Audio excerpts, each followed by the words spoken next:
Bonsoir à tous et bienvenue. Nous sommes ici pour présenter les masters en histoire économique internationale. Je suis Pilar Nogues Marco et je suis la directrice des programmes de master.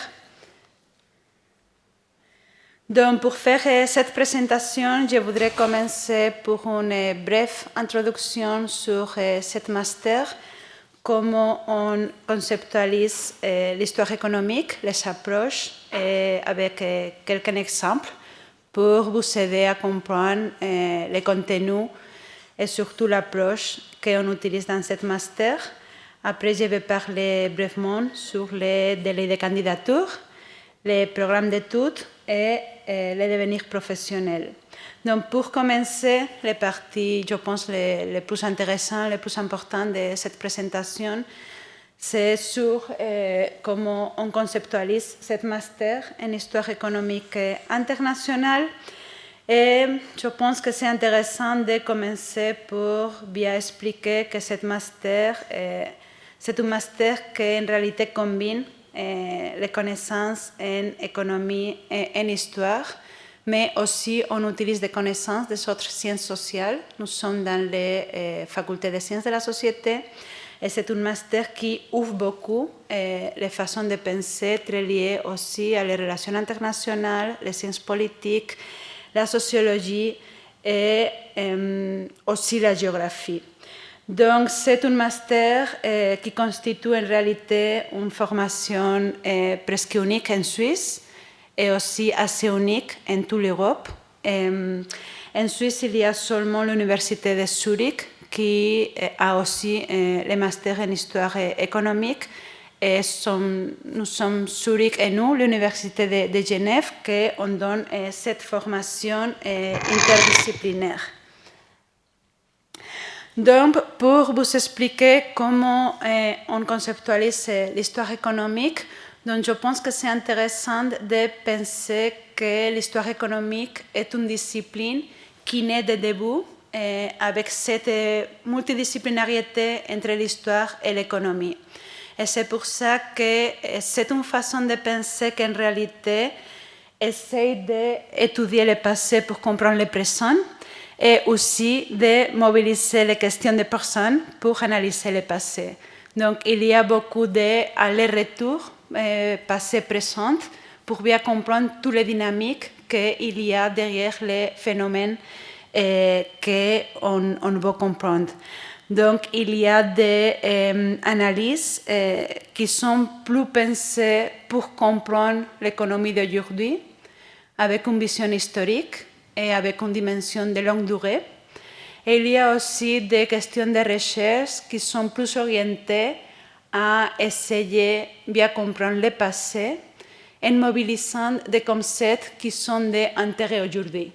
Donc, on fait les deux dimensions et essaye de bien travailler les deux côtés, passé-présent, pour pouvoir entrer dans une dimension de conceptualisation et surtout d'analyse qui est plus profonde, essaye à bien comprendre les défis interprétatifs. Donc, pour faire tout ça, cette dynamique passé-présent, présent-passé, on doit en réalité mobiliser une quantité d'approches et de méthodes qui est très variée. Donc, on profite des 4 théoriques historiques économiques et aussi, comme j'ai déjà dit, il y a des fois qu'on en profite aussi des 4 théoriques qui viennent des autres sciences sociales et on profite aussi des méthodologies qui sont très diverses. Donc, nous sommes très ouverts à l'utilisation de différentes méthodologies qui fait aussi des analyses très riches. Donc, on peut mobiliser méthodes quantitatives, méthodes qualitatives, surtout, bien sûr, c'est très lié à l'analyse des sources primaires. Donc, on travaille beaucoup avec les archives. Et on essaye à vous donner surtout une façon de penser, une façon de faire l'analyse qui est très rigoureuse dans les cadres conceptuels et aussi dans les façons de faire les analyses. Donc, pour essayer de vous motiver l'intérêt de cette master, je voudrais commencer pour signaler que l'histoire économique est de plus en plus intéressante dans les sciences sociales et aussi, bien sûr, dans l'économie. Et pour vous donner un peu le signal de pourquoi l'histoire économique est intéressée aujourd'hui, je voudrais commencer pour faire un peu l'emphasis sur les derniers 2 prix Nobel en économie qui ont été donnés à l'histoire économique.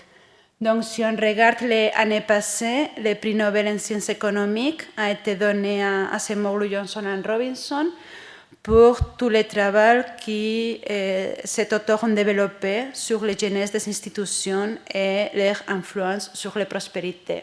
Donc, il y a une large littérature développée pour la New Institutional Economics qui est très centrée vraiment à comprendre les dynamiques institutionnelles de changement et comment cette dynamique institutionnelle, en réalité,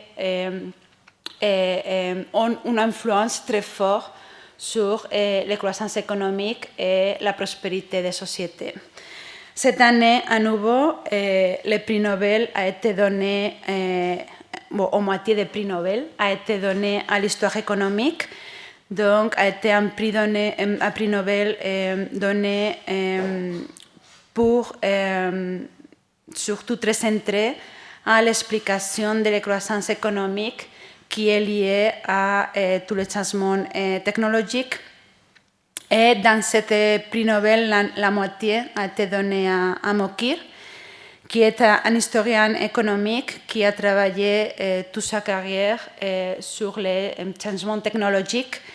Et il a travaillé sur tous ces changements technologiques pendant la révolution industrielle et il a fait beaucoup d'emphasis sur l'importance des changements culturels très liés à les innovations de la période des Lumières pour expliquer tous ces changements technologiques. Donc, de plus en plus, la société d'aujourd'hui comprend qu'il y a une dimension d'analyse de l'économie qui fait nécessaire à bien comprendre le passé et mobilise l'histoire économique avec cet intérêt de bien comprendre ce qui se passe aujourd'hui avec une dimension de longue durée qui essaye d'ouvrir la perspective et développer une façon de penser plus créative et qui entre plus dans les profondeurs de tous les changements et toutes les dynamiques de longue durée. Donc, pour vous donner quelques exemples qui peut-être que sont intéressants pour vous pour comprendre les différentes questions qu'on peut nous trouver dans l'histoire économique en général et qu'on mobilise dans cette master. Donc, il y a aujourd'hui une grande question dans notre société qui est la croissance des inégalités. Et ce questionnement sur quel est le lien entre cette inégalité et le développement du capitalisme. Donc, il y a pas mal de réflexions et de recherches sur comment cette inégalité a augmenté dans la longue durée et quelle est la situation dans l'avenir. Donc ici, nous avons deux exemples de chercheurs qui ont travaillé beaucoup sur cette lien inégalité-capitalisme. Le premier est le livre de Branko Milanovic, en français, Le capitalisme sans rival. Le deuxième de Piketty, qui a fait récemment une brève histoire de l'inégalité. Et Piketty explique, j'ai mis ici ce paragraphe que j'ai trouvé intéressant pour résumer un peu pourquoi c'est important pour nous de bien comprendre tout ce phénomène. Et il dit, les questions économiques sont trop importantes pour être laissées en petite classe de spécialistes et dirigeantes. La réappropriation citoyenne de ce savoir est une étape essentielle pour transformer les relations de pouvoir. Donc, il y a toute une dimension de connaissances qu'on doit les mobiliser, essayer de sortir d'une explication très technique, très spécialiste, pour essayer de bien comprendre la situation que nous avons aujourd'hui, économique, mais très ancrée, très liée à l'évolution de notre société en regardant le passé. Et dans cette dimension, nous, l'Institut d'histoire économique, qui est cette master avec le département d'histoire économique et société, a donné récemment le prix honoris causa de la Faculté des sciences de la société à Branko Milanovic pour toutes les trajectoires académiques sur les inégalités et les liens avec le capitalisme dans les longues durées. Il a 7 livres qu'il a publiés récemment, Visions of Inequality, où il explique cette vision des inégalités dans les différents économistes, dans la pensée économique, dans les longues durées. Donc, il cherche économiste par économiste pour voir comment historiquement cette idée d'inégalité a été conceptualisée.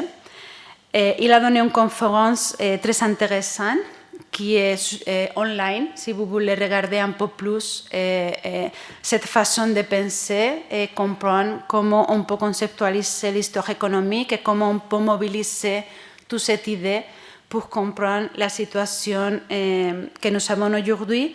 Donc, vous pouvez regarder la conférence qui est disponible sur YouTube, online.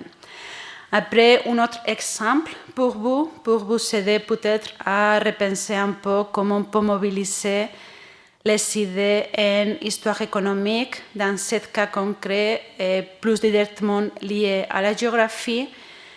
On peut regarder ce concept qui est très standard aujourd'hui, qui est l'idée de la banana blue, qui est basiquement cette dorsale européenne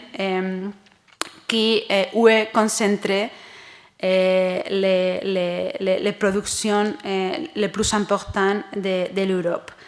Donc, si on regarde en réalité l'origine de cette concentration de richesses que nous avons en Europe, on peut voir que c'est une chose qui commence déjà avant la révolution industrielle et avant la croissance économique moderne. Donc, si on regarde les networks les réseaux de finances commerciales que nous avons à la fin de l'époque moderne, on voit qu'il y a déjà cette densité à niveau d'échanges commerciaux et financiers qui fait déjà cette dorsale européenne de concentration qu'aujourd'hui, surtout de concentration à niveau de production et densité urbaine et quantité des habitants. Mais il y a une base, une racine de toute cette dynamique qui vient déjà dans les longues durées et qu'on peut trouver déjà dans le XVIIIe siècle. Un autre exemple qu'on peut réfléchir et qu'on travaille dans ce master d'histoire économique internationale, c'est lié à les différents niveaux de vie qu'on trouve entre le nord et le sud, basiquement.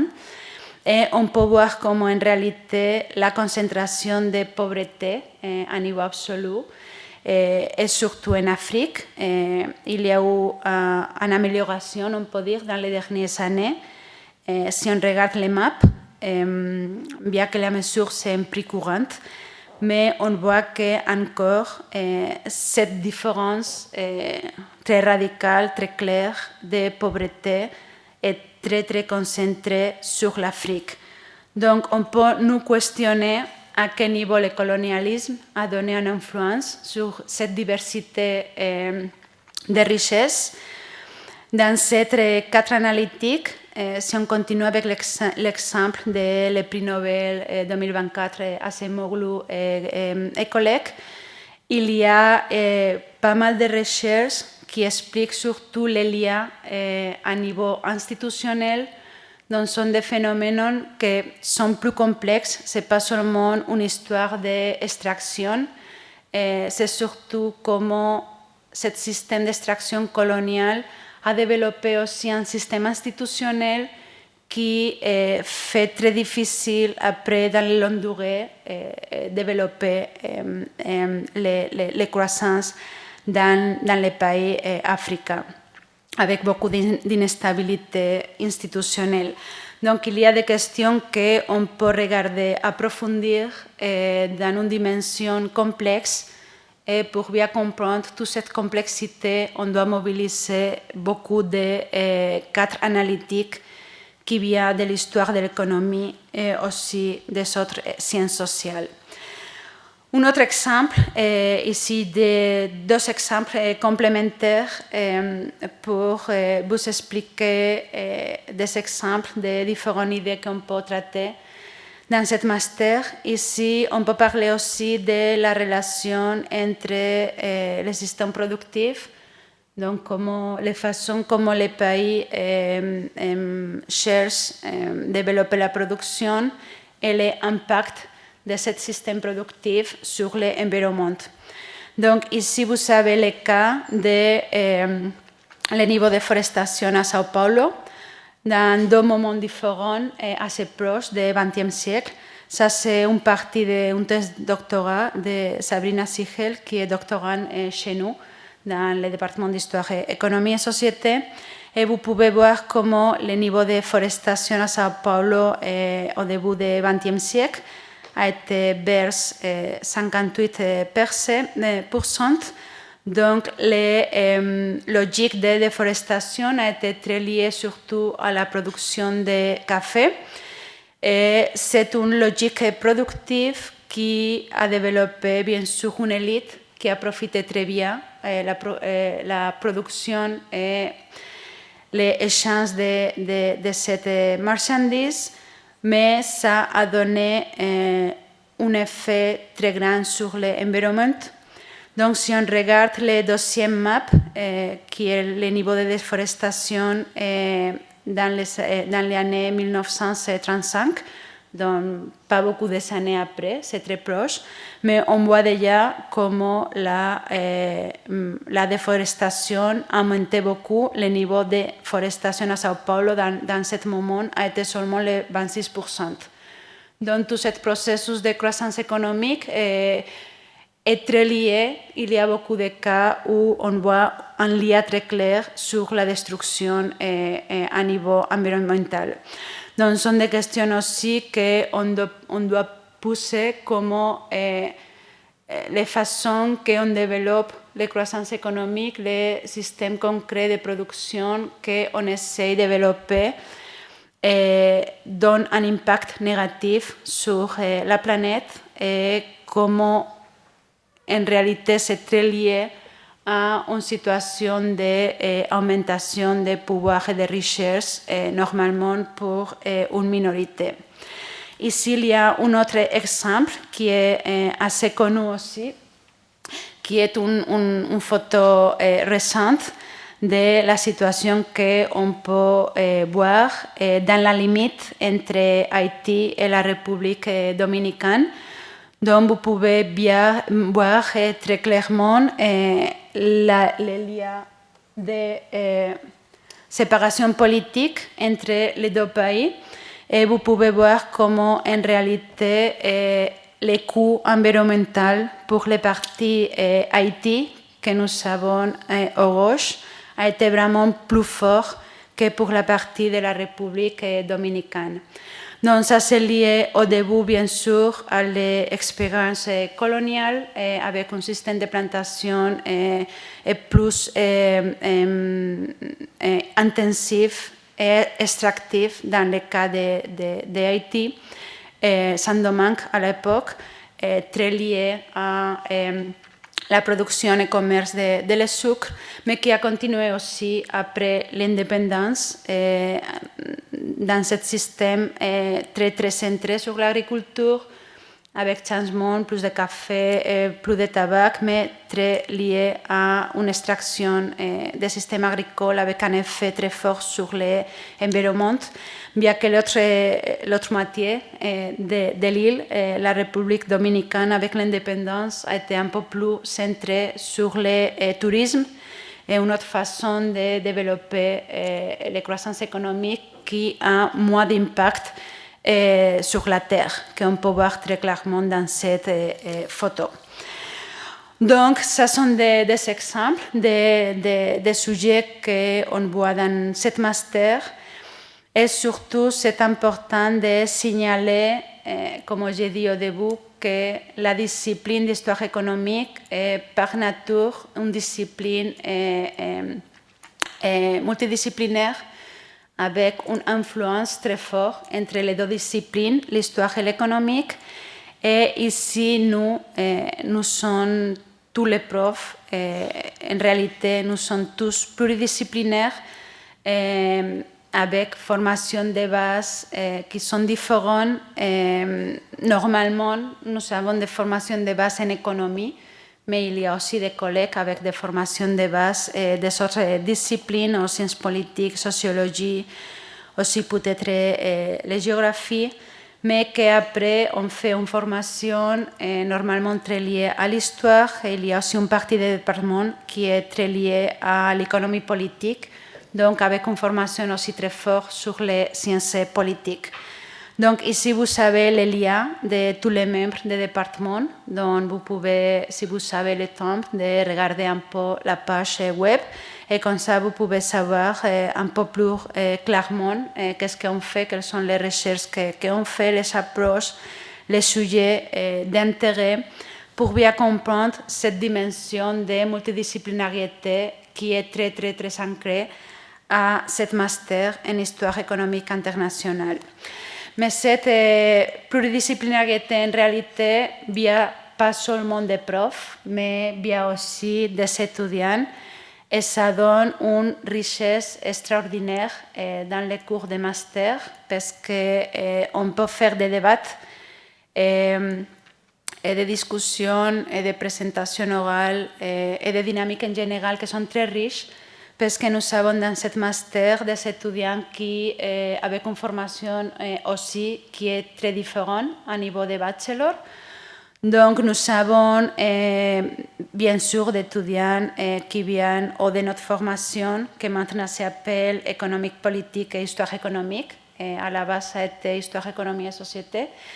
Mais il y a aussi pas mal d'étudiants de la formation de varias relations internationales. Nous avons aussi étudiants qui viennent des sciences économiques, étudiants qui viennent d'histoire, ou peut-être aussi de géographie, des autres disciplines de sciences de la société, sciences politiques et sociologie.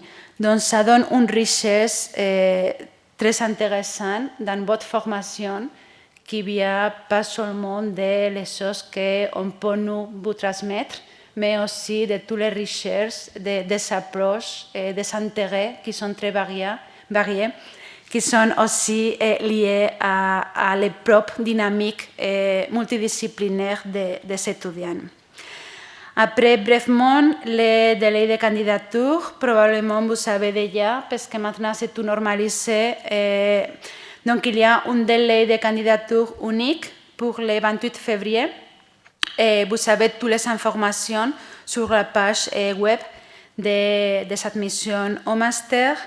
En tout cas, si vous avez des questions concrètes, vous avez notre conseiller académique, qui est Gaëtan Clavier, qui peut vous accueillir pour vous répondre à toutes les questions nécessaires pour mettre votre candidature. Moi, bien sûr, je suis aussi à votre disposition, et après cette séance, on peut parler de toutes les questions que vous savez. Mais en tout cas, si d'aujourd'hui à le moment de candidater, vous avez plus de questions, bien sûr, nous sommes à votre disposition.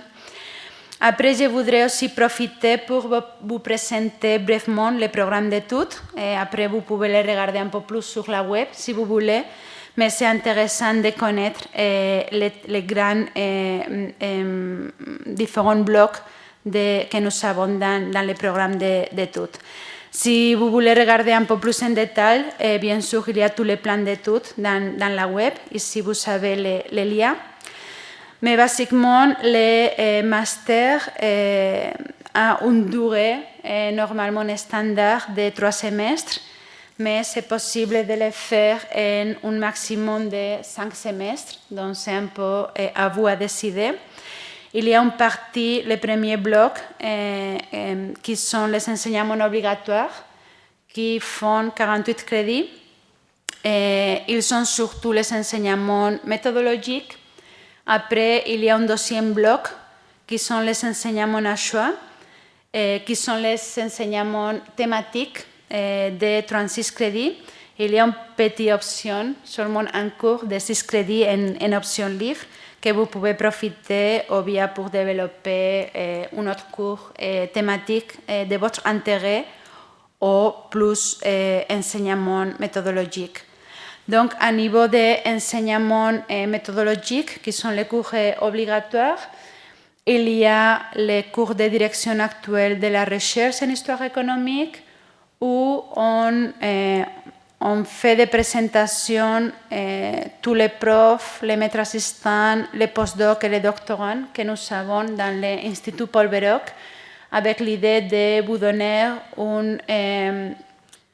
des différents exemples de questions de recherche, d'approches historiographiques, de méthodologie, et aussi vous aider à connaître plus en détail comment nous on fait la recherche, parce que ça vous aide aussi après à choisir les directeurs ou directrices de mémoire.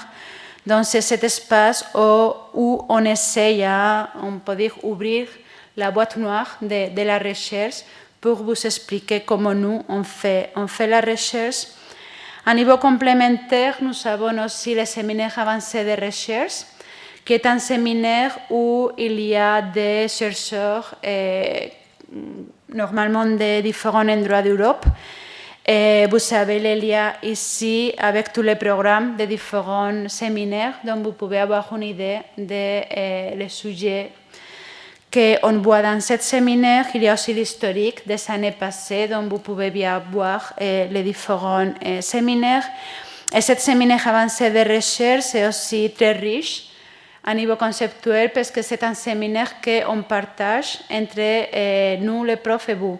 Donc, on fait entre tous des questions, des commentaires, des feedbacks et ça normalement donne un niveau de très bonne qualité dans la discussion sur la recherche en histoire économique. Après, vous avez les cours de méthodologie de recherche en histoire économique internationale qui fait une approche qui essaie à bien entrer dans tous les espaces épistémologiques d'approche des courants historiographiques et aussi liés aux différentes méthodes qu'on peut utiliser dans l'histoire économique.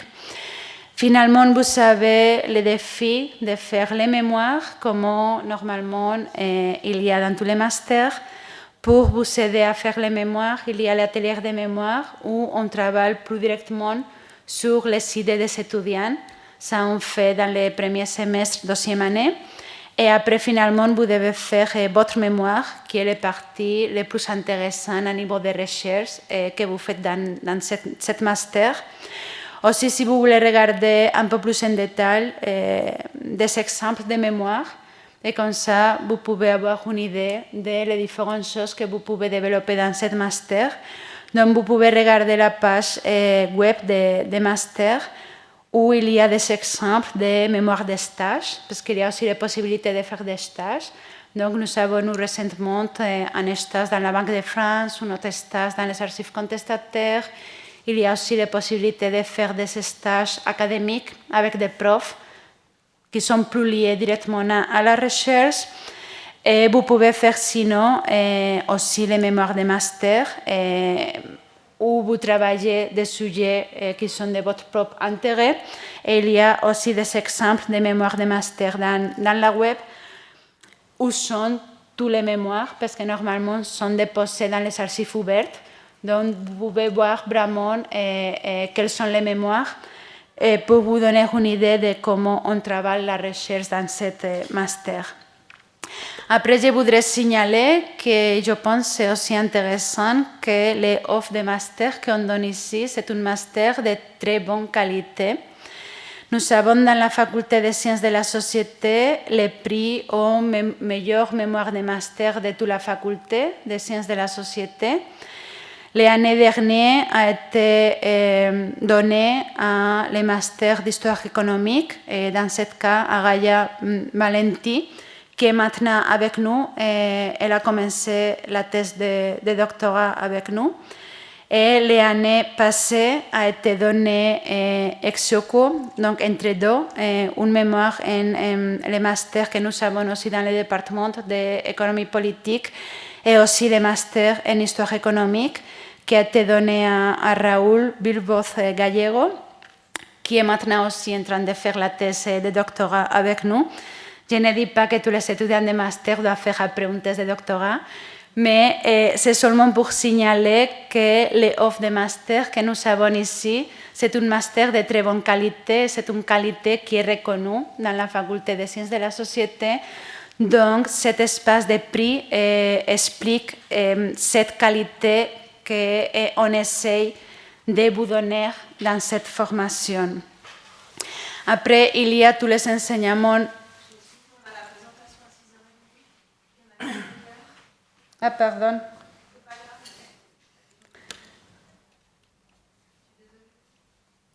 Donc, je vais finir déjà. Pardon, c'est un peu tard. Vous avez le PowerPoint sur le site, déjà, sur le site de master. Et il y aura l'enregistrement de cette séance sur le site de la journée de master. Donc maintenant, si vous avez quelques questions, on peut aller au stand des sciences de la société et bien sûr, vous pouvez poser toutes les questions et tous les commentaires que vous avez. Donc merci beaucoup pour votre attention.